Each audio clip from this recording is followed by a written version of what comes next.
Ranchi IHM में graduation समारोह का आयोजन। मुख्य अतिथि के रूप में पहुंचे राज्यपाल संतोष कुमार गंगवार। राज्यपाल ने छात्रों को प्रदान की उपलब्धियां।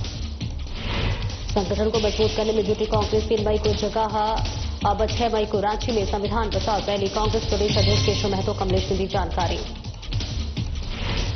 मोकामा में परशुराम जयंती समारोह में पहुंचे उप मुख्यमंत्री विजय सिन्हा। पहलगाम हमले पर की बातचीत। कहा आतंकवाद पर होगी भारत का चतुर्दिक स्ट्राइक। देवघर में आयुष विभाग पर लगा गबन का आरोप। भारतीय सूचना अधिकार रक्षा मंच के जिला अध्यक्ष दिनेश लाल ने लगाया आरोप। कहा मरीजों को नहीं मिल पा रहा लाभ। रांची में अस्पतालों के उन्नयन को लेकर स्वास्थ्य विभाग की कार्यशाला। स्वास्थ्य मंत्री इरफान अंसारी ने अस्पतालों को बेड बढ़ाने के दिए निर्देश। कहा लापरवाही नहीं करूंगा बर्दाश्त। नमस्कार, स्वागत है आपका और मैं हूं आपके साथ सपना दीपक बद्देशा। बुलेटिन का आगाज करेंगे। राजधानी रांची के ब्रॉम्बे स्थित इंस्टीट्यूट ऑफ होटल मैनेजमेंट के catering technology and employees nutrition Ranchi यानी कि आईएचएम रांची में ग्रेजुएशन समारोह का आयोजन किया गया। समारोह में बतौर मुख्य अतिथि के रूप में झारखंड के राज्यपाल ने शिरकत के आयोजित समारोह में संस्था से जुड़े शिक्षक और विद्यार्थियों की उपस्थिति रही। झारखंड के राज्यपाल ने विद्यार्थियों को उपाधि प्रदान की। कार्यक्रम को संबोधित करते हुए राज्यपाल ने पहलगाम में हुए आतंकी हमले पर गहरी संवेदना व्यक्त करते हुए कहा कि मासूम नागरिकों पर किया गया ये कायरतापूर्ण हमला मानवता पर गहरा आघात है। इस आतंकी हमले में मारे गए निर्दोष नागरिकों के प्रति हम सभी श्रद्धांजलि अर्पित करते हैं। हम सभी देशवासी पीड़ित परिवारजनों के साथ हैं। हम लंबे समय से लोकसभा में भी रहे हैं और इसलिए इस क्षेत्र में जो कुछ मुझको जानकारी है और अब से 20 वर्ष पहले हमारे परिवार के एक नौजवान साथी ने इस क्षेत्र में पदार्पण किया था और शुरुआत में उसको हमने कोशिश करके दाखिला करवाया था कलकत्ता में। और अब हम बार बार सोचते हैं कि हड़ताल को कहा है। अभी 5 साल पहले उसने हमको टेलीफोन किया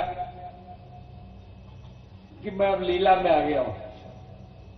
तो हम कल्पना नहीं कर सकते कितना बड़ा क्षेत्र है और कितना बड़ा इसका स्कोप है, हम अंदाजा नहीं लगा सकते। और वास्तव में यहां पर आने के बाद इस विद्यालय के बारे में जो कुछ सुनने को मिला है ये शुरुआत है। इसमें संभावनाएं कितनी आप उसकी कल्पना नहीं कर सकते। तो मैं आप सभी को बहुत बहुत शुभकामनाएं भी देता हूं कि वास्तव में ये हर्ष का विषय है कि वर्ष 2019 में स्थापित इस संस्थान ने न केवल शिक्षा के क्षेत्र में बल्कि रचनात्मक और सांस्कृतिक क्षेत्र में भी महत्वपूर्ण सफलताएं प्राप्त की हैं। आईएचएम रांची को 2021 में most admired hotel management institute of the year का सम्मान प्राप्त होगा और ये 2023, 2024, 2000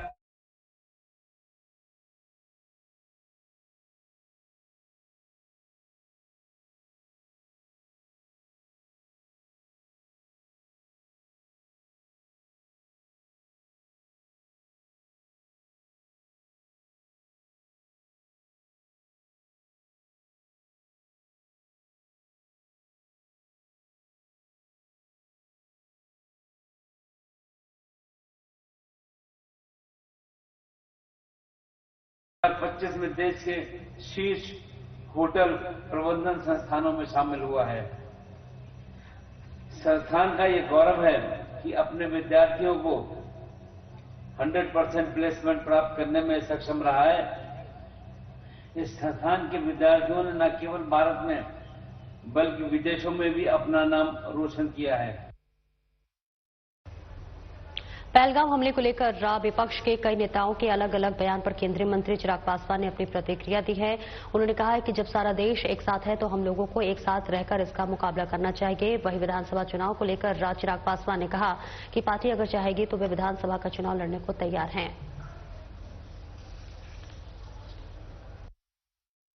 इस तरीके का हमला हो, ऐसे में जरूरी है कि पूरा भारत उसके खिलाफ एकजुट दिखे और इसमें विपक्ष की भी एक बहुत अहम भूमिका है और मुझे लगता है अपनी जिम्मेदारी को विपक्ष को गंभीरता से लेना चाहिए। ऐसे में कतई कहीं विदेशी मीडिया में ये संदेश नहीं जाना चाहिए कि भारत स्वयं ऐसे विषयों पर बटा हुआ है। जब विपक्ष अपनी राजनीति करने के चक्कर में इस तरीके की बातें या बयानबाजी करता है, ये कतई उचित नहीं है। आज जिस तरीके से ये घटना घटी है, इसकी जितनी निंदा की जाए उतना कम है। पर जरूरी है ऐसे में पूरा देश एकजुट होकर आतंकवाद के खिलाफ मुंह तोड़ जवाब दे, और इसके लिए हमारे प्रधानमंत्री आदरणीय नरेंद्र मोदी जी पूरी तरीके से सक्षम हैं। जरूरत है तो बस सबको एक साथ आकर इस हमले का जवाब देने की। पर अगर इस तरीके से बयानबाजी अगर विपक्ष के द्वारा होगी तो ये कहीं ना कहीं अंतर्राष्ट्रीय स्तर पर भारत की छवि को धूमिल करने का काम करता है। जितने विपक्ष के जो सांसद हैं उन्होंने विशेष सत्र बुलाने को लेकर के जो है लेटर लिखा है, तो मनोज राव का जो न्याय के सांसद है, ये लोग विशेष सत्र राष्ट्रीय एकता के लिए और जो हमले हुए हैं उनको लेकर के बुलाना चाह रहे हैं। नहीं, बिल्कुल इन्होंने अपनी मांग को रखा है, उचित मंच पर अपनी मांग को इन लोगों ने लिखित रूप में भी भेजने का काम किया है। अंतोगत्वा सरकार बैठकर इसके ऊपर फैसला करेगी। चिराग पासवान जी, बिहार में विधानसभा के चुनाव एनडीए के को लेकर बात करें या फिर आपको विधानसभा चुनाव लड़ने? देखिए, एक बात तो तय है और इस बात को मैं कई बार कह चुका हूं, पुनः एक बार दोहरा देता हूं कि मेरा राजनीति में आने का कारण बिहार और बिहारी ही रहे, और आज नहीं तो कल अंतोगत्वा मुझे बिहार की राजनीति में ही आना है। मैं लंबे समय तक अपने आप को केंद्र की राजनीति में मैं नहीं देखता हूं। बिहार फर्स्ट, बिहारी फर्स्ट की सोच के साथ वहीं प्रदेश कांग्रेस की ओर से आयोजित संविधान बचाओ रैली अब 3 मई की जगह अब 6 मई को सुनिश्चित किया गया है।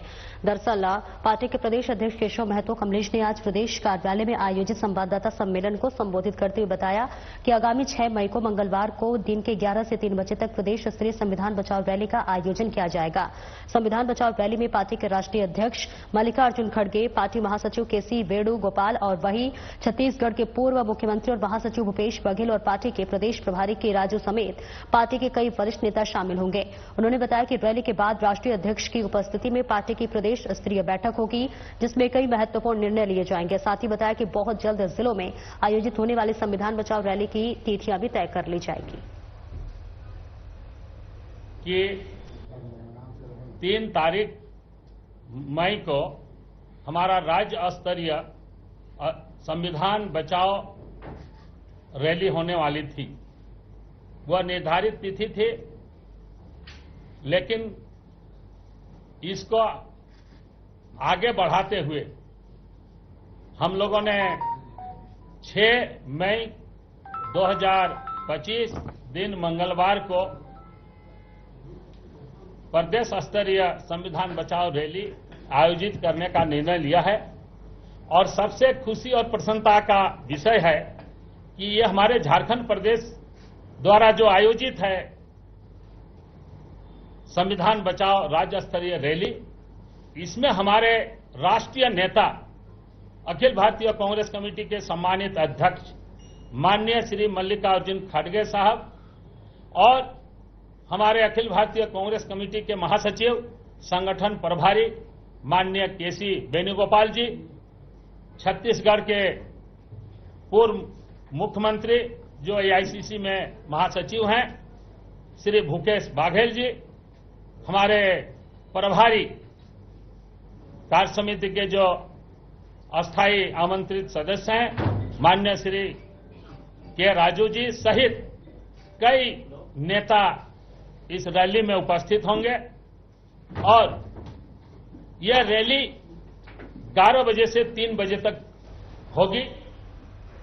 और इस बीच हजारीबाग से बड़ी खबर आपको बता दें, जहां पर पूर्व एसडीओ अशोक कुमार को बेल मिली है। जी हां, हाईकोर्ट से अशोक कुमार को बेल मिली है।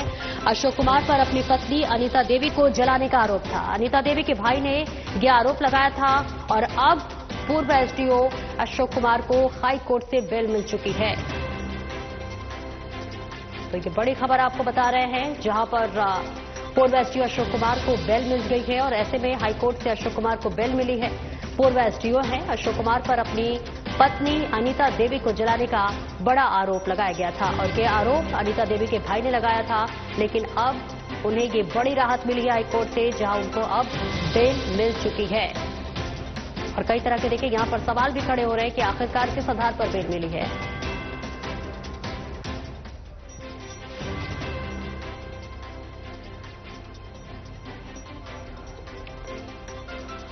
और हजारीबाग से इस वक्त हमारे संवाददाता प्रमोद खंडेलवाल हमारे साथ जुड़ रहे हैं। प्रमोद, देखिए, पूर्व एसडीओ अशोक कुमार पर बड़ा आरोप लगा था कि उन्होंने अपनी पत्नी अनीता देवी को जलाया था और ऐसे में अब उन्हें बेल मिल चुकी है। किस आधार पर बेल मिल चुकी है अब?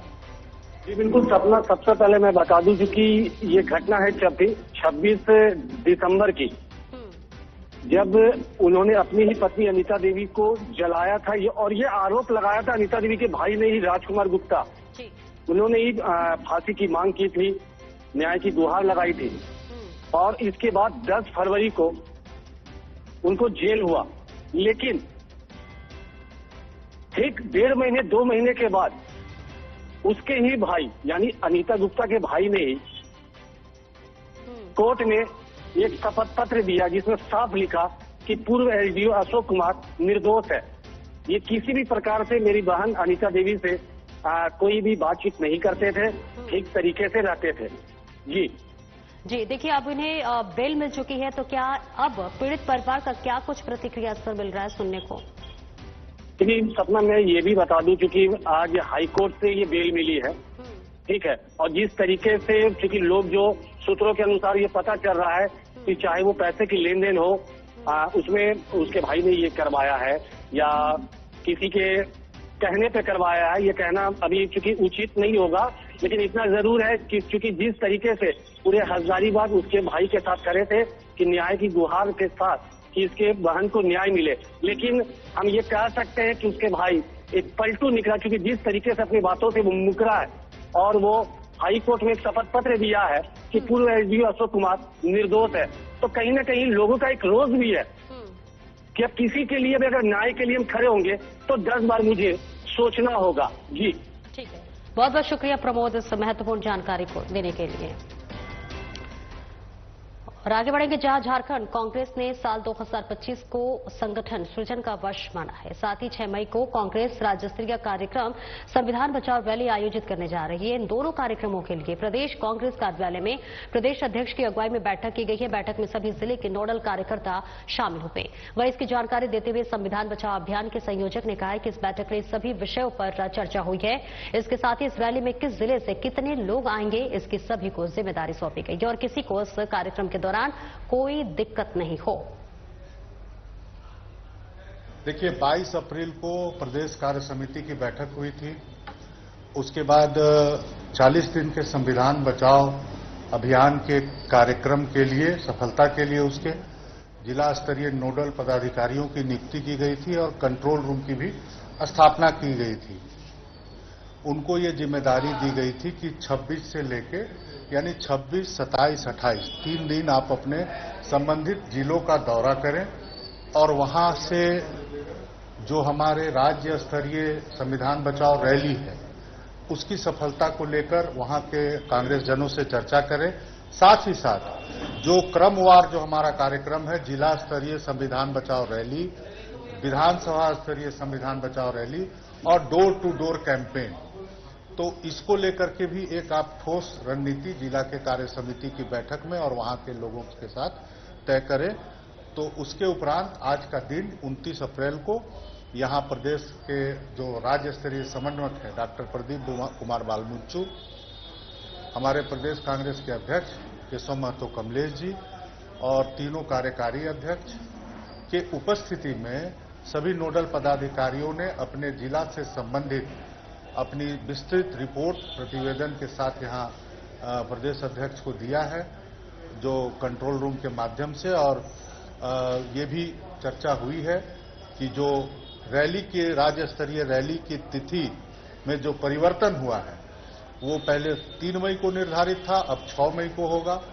मकसद था कि जो हमारा कार्यक्रम आने वाले समय में होने जा रहा है, चाहे वो राज्य स्तरीय हो, चाहे वो जिला स्तरीय हो या फिर नीचे ब्लॉक स्तर की जाएंगे, तो उस पर हम लोग कैसे उसको सफल बनाएंगे, इस पर गंभीरता से विचार हुआ। और विशेषकर 6 तारीख में कौन जिला से कितने लोग आएंगे, वहां प्रचार प्रसार हो रहा है नहीं हो रहा, गाड़ियां कितनी रहेगी, कहां से कैसी रहेगी, उसका मॉनिटरिंग कैसे होगा, कैसे गिनती होगा, इस सब चीजों पर चर्चा हुई। ये हम कह सकते हैं करीब करीब कुछ नहीं तो 30-40 हजार से आदमी तक आना चाहिए। जिस तरह से हमको तो लग रहा है कि ग्राउंड थोड़ा छोटा हो जाएगा, मगर अब तो हम लोग तय कर दिए ग्राउंड, अब हम लोग देखते हैं, मगर हमको लगता है कि अच्छा रैली आपको देखने को मिलेगा। बिहार के उप मुख्यमंत्री विजय कुमार सिन्हा भगवान परशुराम की जयंती समारोह में शामिल होने मोकामा पहुंचे, जहां पहलगाम में हुए आतंकी हमले पर उन्होंने कहा है कि इस बार आतंकवाद पर भारत की चतुर्दिक स्ट्राइक होगी। पहलगाम की घटना का हर कीमत पर बदला लिया जाएगा और इसके पूर्व विजय कुमार सिन्हा ने भगवान परशुराम की पूजा और देश की तरक्की की दुआ मांगी। इस दौरान उप मुख्यमंत्री ने घोषणा किया कि मोकामा में भगवान परशुराम के मंदिर का भव्य निर्माण किया जाएगा।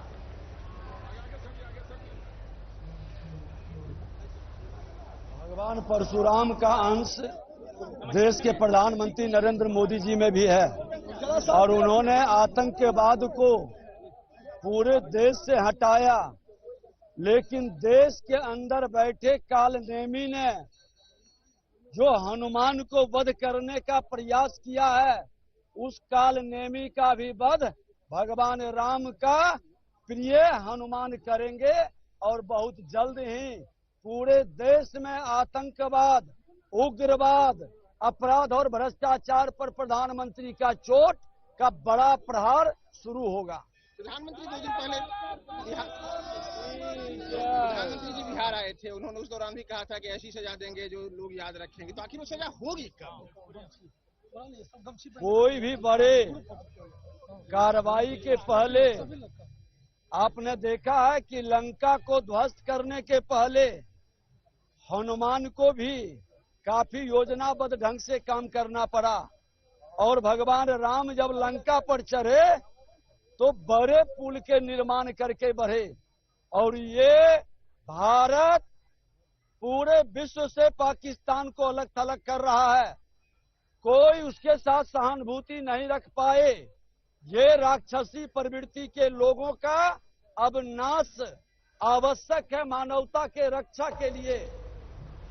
मोकामा नगर परिषद क्षेत्र में 7 दिवसीय राजकीय भगवान परशुराम महोत्सव का भव्य शुभारंभ हो गया।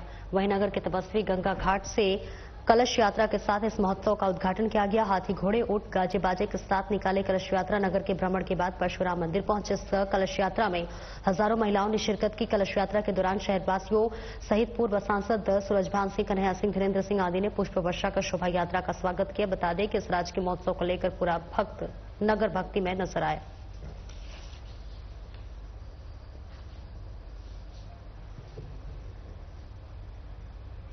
और आगे बढ़ेंगे, जहां वक्फ संशोधन एक्ट के खिलाफ एआईएमआईएम के झारखंड विधानसभा अध्यक्ष मेहताब आलम ने झारखंड राज्यपाल संतोष गंगवार को मुलाकात कर ज्ञापन सौंपा। मौके पर उन्होंने कहा कि केंद्र सरकार की ओर से लाए गए इस बिल की अस्वीकृत करने की मांग को लेकर हम लोग यहां पहुंचे हैं। राज्यपाल ने आश्वासन दिया है कि ये बात राष्ट्रपति तक अवश्य पहुंचाएंगे।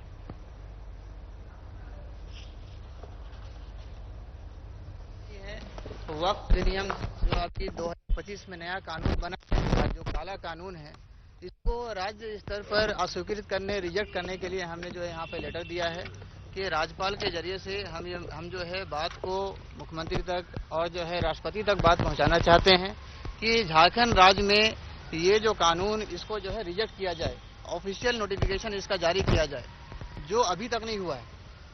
इसीलिए हम लोगों ने जो है राज्यपाल को अभी लेटर दिया है और बहुत उम्मीद है महामहिम राज्यपाल से कि जो है इस पर काम होगा। राज्यपाल महामहिम राज्यपाल जो है इस पर आश्वासन दिए हैं कि लेटर जो है हम राष्ट्रपति को भी और झारखंड राज्य के मुख्यमंत्री को भी जो है इसको हम फॉरवर्ड करेंगे और उम्मीद है कि इस पर काम होगा और राज्य स्तर पर जो है।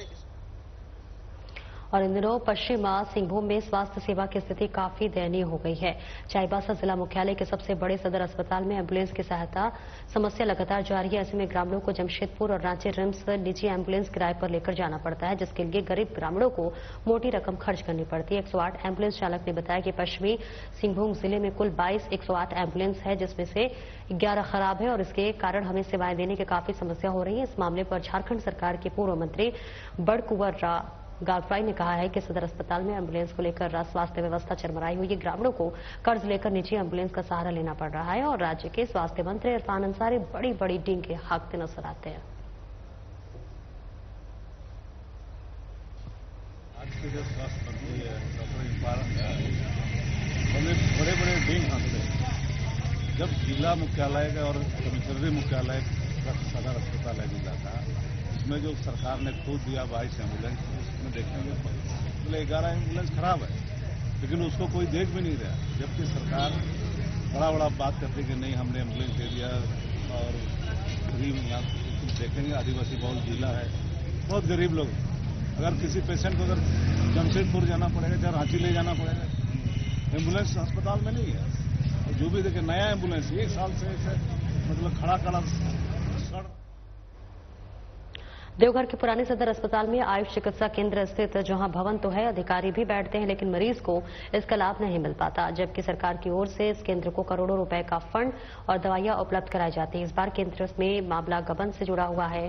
भारतीय सूचना अधिकार रक्षा मंच से के जिला अध्यक्ष दिनेश लाल ने आयुष विभाग पर सीधा गबन का आरोप लगाया और जांच की मांग की है। देवघर जिला में जिला आयुष चिकित्सा औषधालय यानी मेन ब्रांच पुराना सदर हॉस्पिटल में है। इसका ब्रांच जिले भर में 23 ब्रांच है, जिसमें आज तक न उस अस्पताल का कोई प्रचार प्रसार किया गया और न इसका कोई कैंप लगा करके, जो कि सरकार का यह नियम है, आदेश है, विभाग का आदेश है कि प्रचार प्रसार कैंप लगाकर प्रचार प्रसार करना है, क्योंकि आज तक नहीं किया है। करोड़ों रुपया का दवाई प्रत्येक साल आता है, सिर्फ रजिस्टर पर ही खाना पूर्ति करके, और सारी दवाई बाजार में बेच लिया जाता है। और कैंप लगाने के नाम पर, कार्यक्रम के नाम पर, योगा के नाम पर करोड़ों रुपया प्रत्येक साल आता है, जिसका जिला आयुष चिकित्सा पदाधिकारी के द्वारा गबन कर लिया जाता है। ये आपका कहना है कि दवा जो मिलती है वह दुकानों में बेची जाती है। दवा जो भी खरीद करके आया या हमें आपूर्ति की गई सरकार के द्वारा, वह दवा हमारे कार्यालय के स्टॉक रजिस्टर में मेंटेन है, लिखा हुआ है, और उस स्टॉक रजिस्टर से सारे के सारे डॉक्टर को रिसीव करा के दवा उपलब्ध करा दिया गया है। वे ओपीडी करते हैं। अब हम प्रतिदिन तो उनका चेक नहीं कर पाते हैं, लेकिन चेक कभी कभी करते हैं। तो अब दवा कहाँ बिका नहीं बिका, यह तो पकड़ के लोग बता दें कि यह दवा बिका है। आयुष्मान भारत मुख्यमंत्री जन आरोग्य योजना और अबुआ स्वास्थ्य सुरक्षा योजना को लेकर कार्यशाला का आयोजन किया गया, जहां कार्यशाला में स्वास्थ्य मंत्री डॉक्टर इरफान अंसारी, स्वास्थ्य विभाग के अपर मुख्य सचिव अजय कुमार सिंह, एमडी एनएचएम अबू इमरान, जिले के सिविल सर्जन, शहरी क्षेत्र के 50 बेड से कॉम के अस्पताल और ग्रामीण क्षेत्र के 30 बेड से काम के अस्पताल के प्रतिनिधियों ने भाग लिया। इस दौरान स्वास्थ्य मंत्री डॉक्टर इरफान ने कहा कि राज्य की स्वास्थ्य व्यवस्था कैसे बेहतर हो, इस दिशा में विभाग के मंत्रियों कार्य योजना बनाकर काम कर रहे हैं।